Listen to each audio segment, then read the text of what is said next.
ఆ వ్యాపారం తీసుకొచ్చి ఇంట్లో శారీస్ పెట్టడంతోనే మీకు లాభాలు వచ్చేస్తాయా? రావాలి, కస్టమర్లు కొనాలి, దాంట్లో లాభం మిగలాలి, చేయాలి కదా. ఇక్కడ దానికంటే ఉన్నతమైన స్థాయి ఏంటంటే మీరు ఎక్కడ కూడా కస్టమర్ని సెలెక్ట్ చేయకూడదు. కస్టమర్ మీరు స్టార్ట్ చేయాలంటే మీతో పాటు సంపాదించేవాడు కావాలి. దీంట్లో 3 ఫార్ములాస్ ఉంది, నేను చెప్తాను. మీరు 1 నుంచి 10 మంది వరకు మీ ఎంటైర్ కెరియర్లో సేమ్ ఈక్వల్ ఆపర్చునిటీ. నేను సేమ్గా చెప్పానండి, ఇది కూడా సేమ్ కాదు. సేమ్గా చెప్పాను నేను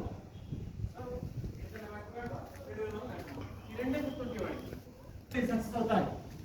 అప్పుడు మీరు గ్యారెంటీ చెప్తారు కదా, మనం పెట్టింది ఉత్తి పెట్టలేదు బాబు, 10,000 రూపాయల ఆర్నమెంట్ ఒక చిన్న ఇన్స్టాల్మెంట్ పెట్టాను, మిగతా డబ్బు చేతి నుంచి కట్టకుండా అవకాశం చూపిస్తున్నాం.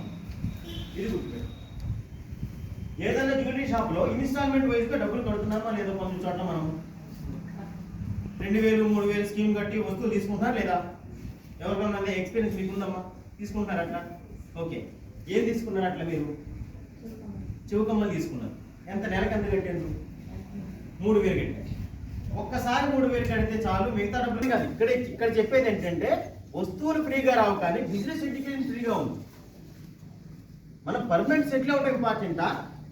తాత్కాలం ఇప్పుడు ఆ 3,000 రూపాయల వస్తువుని ఒకసారి కట్టి తెచ్చేసుకుంటే రావడం ఇంపార్టెంట్.